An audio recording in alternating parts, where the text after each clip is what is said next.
Welcome back to Good Evening KU. I'm Mackenzie Laporte. And I'm Caroline Zimmerman. How was your weekend? It was good. It was busy again. I spend a lot of my time working, so. Yeah, it was pretty rainy and everything, so I stayed in a lot. And I got to do some painting with my friends, so that was nice to just take a break from some busy things. With last week being so warm, I was constantly outside, so it was nice to have a little relaxing weekend. And it was even nice to have, most of my Mondays are really productive. I try and get back on track for the rest of the week, but since it was so rainy and dreary today, I just got to relax and sleep in and stuff. But yeah. Do you have any things going on for the rest of the week? I do. I have a pretty busy week. I work 3 jobs. Wow. So I'm just a busy girl. I've got a lot going on with my classes. Just a busy time. Yeah, it is. And it's to a point where it's you want that break from, classes and everything. We're supposed to be on spring break right now, which is really crazy. I was in Florida a year ago, last week, which is insane to me. And then COVID hit and we didn't get our spring break this year. So, but it's all right. We got half of a semester to finish out and I have midterms coming up and everything. So I'm a little stressed about that. Do you have any tests coming up? I actually don't really have any midterms, which is surprising to me. I had quite a few first semester. Yeah, that's good. Do you have any projects or anything? Yeah, I have a lot of video and infographic type of projects to do, which are kind of a lot, but I'd much rather be doing that than a midterm. So you get to show your creative side to things and everything like that. Yeah, I'm really excited because spring training for baseball has started, and today I'm from Chicago, so the Cubs and the Chicago White Sox are playing each other, which is really exciting to me. And speaking about sports, we have a lot going on with the KU basketball team and the 3 players that have gotten COVID and are taken out of the first part of the game. We do. I think it's just been a really hard year for KU basketball. We started off the season pretty rough. Now we kind of got to that good point, and then we get COVID. So it's difficult to watch as a KU fan. A lot of people are upset, and I think that's rightfully so. Yeah, and it's just frustrating because you never know if after games or practices what the players are doing, if they're taking responsibilities seriously or anything like that. But life does happen sometimes and we do just get caught up in things. So hopefully they will be taking things seriously and quarantining a lot, and they're going to have to be in a very strict bubble for the next few weeks if they are continuing playing and everything like that. Yep, hopefully they get back on track soon and get back into that tournament and just show the other teams what KU has to offer. Yeah, which is, hopefully everything goes well with that and everything like that. Did you watch the Grammys last night? I did not. I was surprised working, but I did hear a lot about it. There were some interesting winners this year. Yeah, it was different, and even the performances were. The only one I really watched was my roommate is obsessed with Harry Styles, so she was very adamant on watching that last night, and so she was very excited about that. But other than that part, I didn't really watch it. I was really busy with homework and everything. So, but it's definitely something I should probably watch and check up on because it's always entertaining. Yeah, there's a lot. There's a lot to unpack with award shows. I feel like a lot of deserving people didn't win last night, especially artists of color and just kind of those different categories. Some of the winners just didn't make sense to me, and the award shows have a history of kind of blackballing people of color and stuff like that. So I think they're good to watch because they're good to criticize. Right. And think what can we do better? Yeah, especially for the upcoming years and everything. In the past, it's not just about the music that is produced or anything like that. It's also about the artists themselves and everything, and just taking and showing just who is really doing an amazing job with their career and everything like that. But make sure to stay tuned because we have news updates and an interview.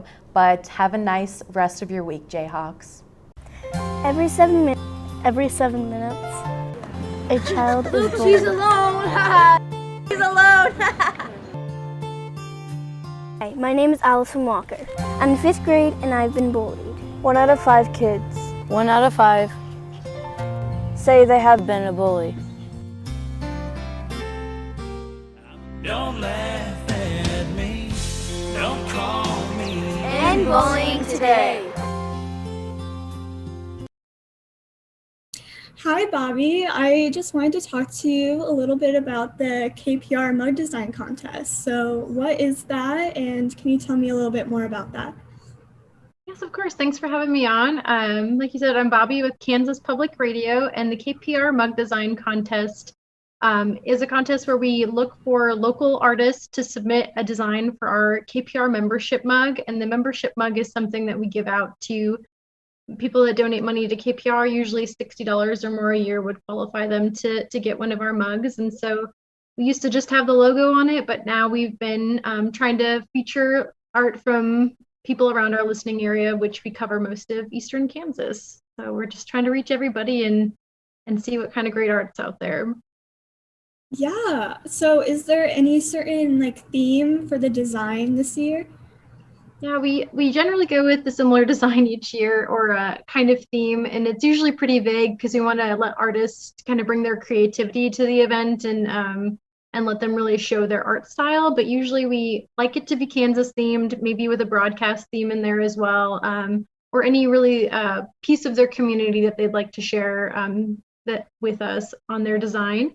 I've got a couple ones from winners from past years. This is our 3rd year doing it. And so this is the 1st year winner, which actually a KU student designed this one. And it's got a lot of really great monuments on there and a little hipster John Brown. And then last year's winner was an elementary art teacher from Alma, Kansas. And she's got another pretty stellar design here with the Kansas state bird. And so people really kind of go all out, do different themes.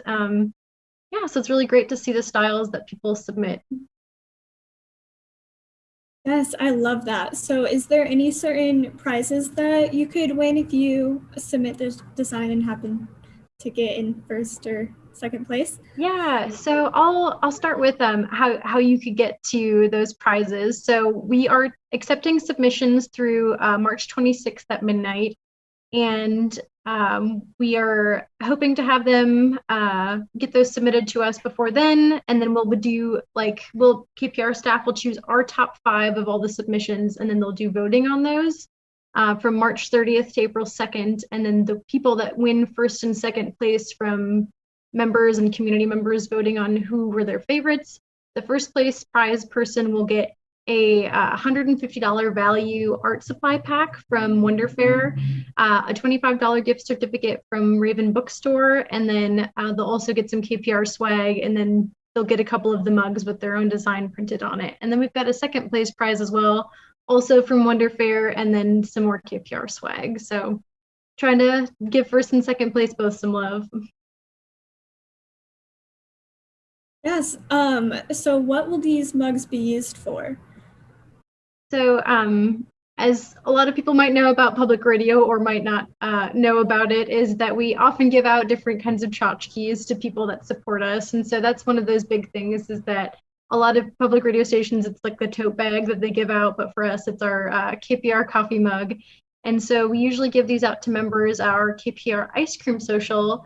We're kind of working on what that's going to look like this year. Obviously, it's still a strange year for many organizations on how they can hold events, but we're hoping on June 14th to hold a KPR ice cream social at the Lawrence Theater Lawrence in town, and we would do a drive-in movie style where people would stay in their cars and we'd give out people's mugs as they came to park and maybe watch a movie together. In past years, it's been open to the public, but this year we're going to maybe do something just for members, just to keep numbers lower and to adhere to current event health codes. So yeah, we're excited to get the new mug out there and to see all of the cool art styles that come through.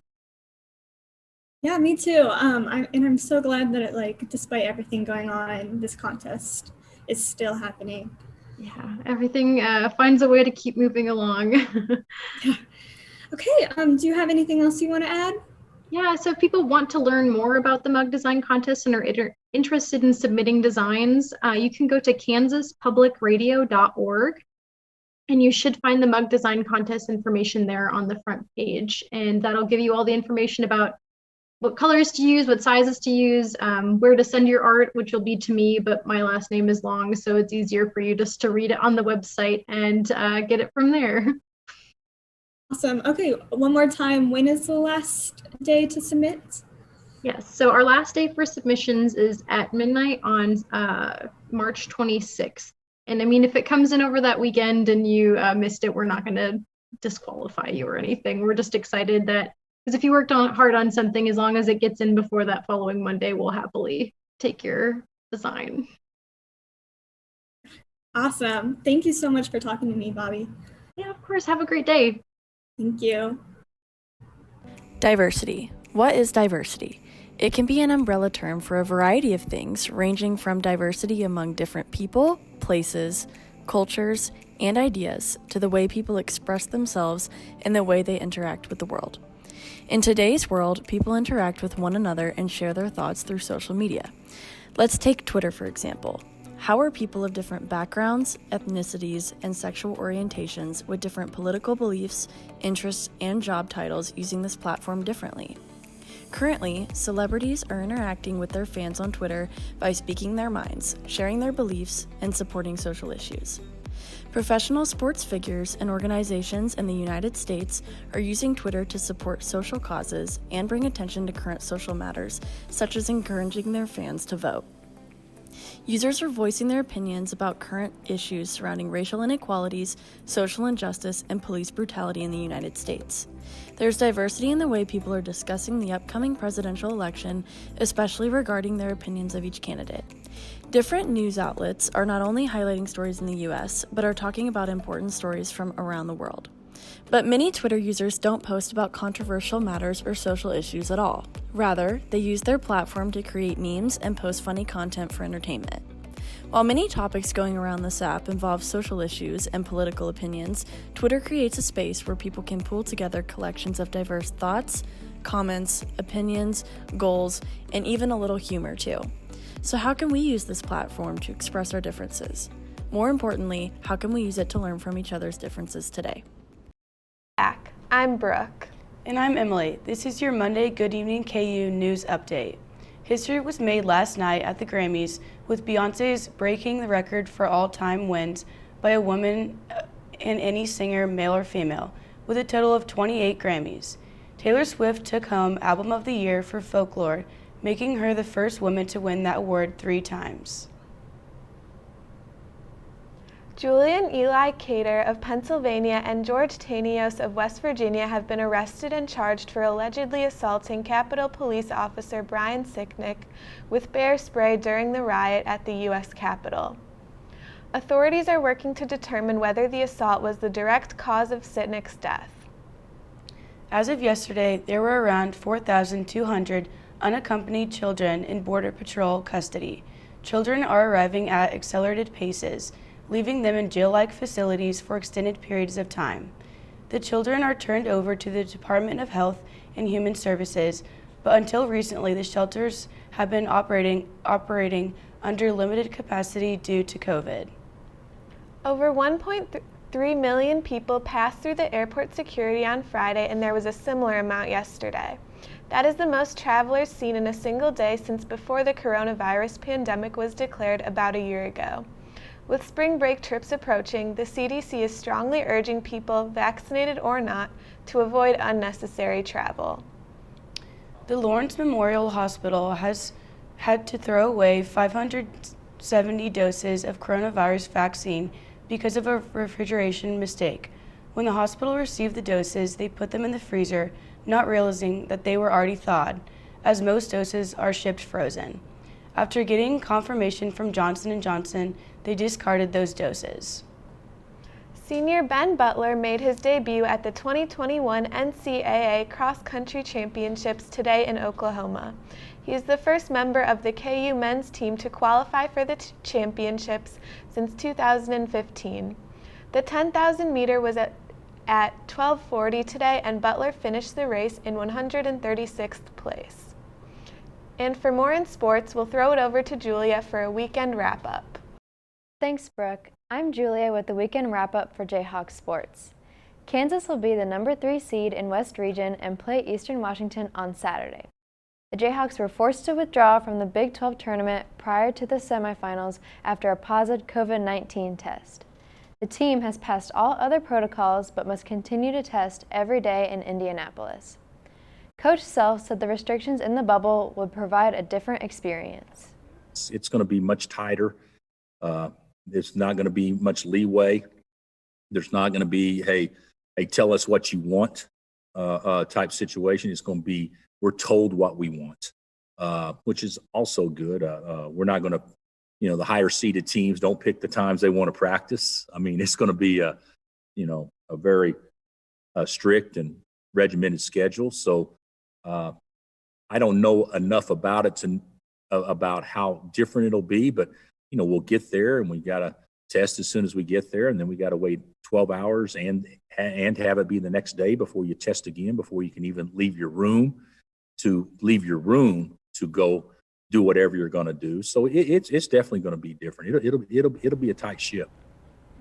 The women's season ended with a first-round loss in the Big 12 tournament.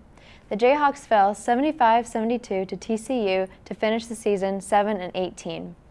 Sophomore Holly Kurzgeter scored 22 points and finished as the team's leading scorer, averaging 17 points per game. Junior Samantha Van Hookey is now an All-American.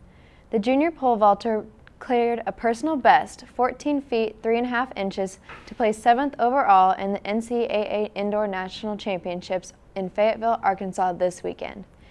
Junior Zach Bradford also represented the Jayhawks in the pole vault and placed 3rd on Saturday. High jumper Riley Anderson, shot putter Alexandra Emelianoff, and 400-meter runner Honor Finley each earned second-team All-America with finishes in 8th through 16th place. The baseball team's home opener was rained out, so the Jayhawks hit the road for 4 games at Nebraska-Omaha. The team split a doubleheader on Friday, and then the Jayhawks swept UNO on Saturday. KU is now 8-6 overall and heads to Springfield, Missouri on Wednesday to take on Missouri State. The softball team dropped its record 11-8 with a 3-0 loss to Northern Iowa on Saturday. The Jayhawks will host Tulsa, South Dakota, and North Dakota State this weekend in the Jayhawk Invitational. The soccer team drew 0-0 with Kansas State on Saturday at Rock Chalk Park. KU is now 6-3-2 on the season and traveled to Ames, Iowa on Saturday for a 3 p.m. kickoff against Iowa State. The tennis team lost 2 matches this weekend in Texas. LU lost a close 4-3 match to TCU on Friday in Fort Worth. After losing the doubles point, the Jayhawks could only break even in singles competition. On Sunday, Texas Tech swept Kansas 4-0. The volleyball team was also in Fort Worth this weekend, sweeping 2 matches against the Horned Frogs. The Jayhawks are now 8-10 and finished 12 conference play at 7-9. Next up is a home-and-home series with Wichita State on Thursday and Saturday. And with spring football just around the corner, KU has named Emmett Jones as the interim head coach. Jones is in his 3rd year with the Jayhawks as the wide receivers coach and is passing home game coordinator. His close relationship with the players has been cited as a primary reason for his promotion, while Kansas Athletics searches for a new athletic director and head football coach. After the break, Wesley will be here with his opinion piece about getting your voice heard.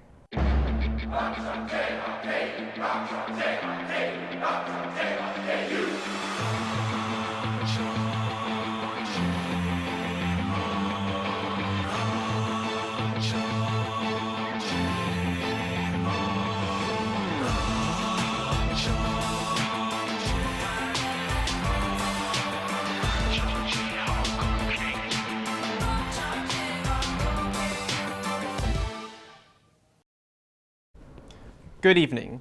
Today, we need to talk about our campus administration and its stonewalling of reporters. Our current chancellor, Douglas Gerard, is not taking meetings with students or the student press. If you call the chancellor's office right now and ask for an interview or a meeting, his secretary will tell you he's not taking meetings with students at this time. That's our university's top executive openly admitting to refusing to talk to students in the midst of a historic budget crisis that is largely the result of his own mismanagement. And he seems to know it. While Biden may be president, Trump-style leadership is still alive and well at the University of Kansas. Typically, the number 2 follows the lead of the number 1, and this holds true for the provost, Barbara Bickelmeyer. To my knowledge, Provost Bickelmeyer has never taken questions without a moderator screening out the tough ones or rephrasing them to be less pointed. Open mic questions were a staple of Carl Legeways' time as interim provost, and that culture of transparency has been replaced with the mantra of do not acknowledge, do not reply, no comment. The distressing part is that this works. While Legeways was provost, there was a constant flood of bad press for the chancellor's many poor decisions with our tuition money. With the chilling silence, that has pretty much stopped. Queer black folk getting fired right before Christmas? No comment, not news to the UDK. Student Senate hosting a town hall to investigate the evisceration of the Office of Diversity, Equity, and Inclusion? It'll get a tweet from the editor-in-chief, but no comment, no article. So what makes an article to the UDK? When you stand in the street screaming about it, the UDK will write an article on it.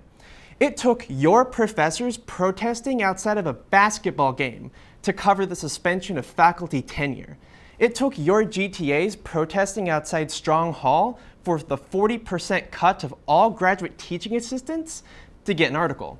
It took students occupying the lobby outside of the chancellor's office for the provost's destruction of the Office of Diversity, Equity, and Inclusion to get an article.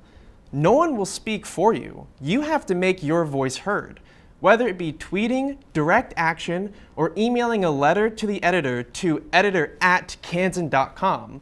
The campus administration won't talk. The campus media won't write about it. You have to make up for that silence. After the break, we'll be back with Anna and the weather.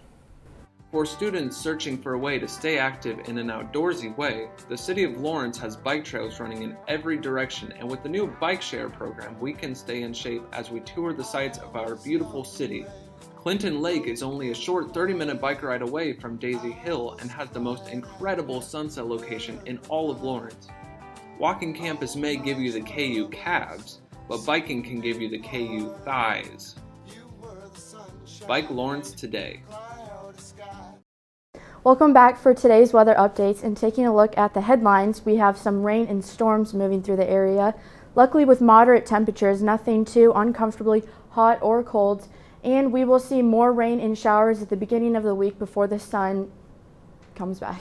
Right now we have thunderstorms outside, and if you take a look at this radar, we had a tornado that actually formed just 20 miles east of Lawrence and 20 miles east of Lawrence and about south of Olathe. So the tornado will be moving north out of the area before the evening, and we did have another supercell thunderstorm form south of Lawrence, but this will be nothing too severe that anyone should be worried about.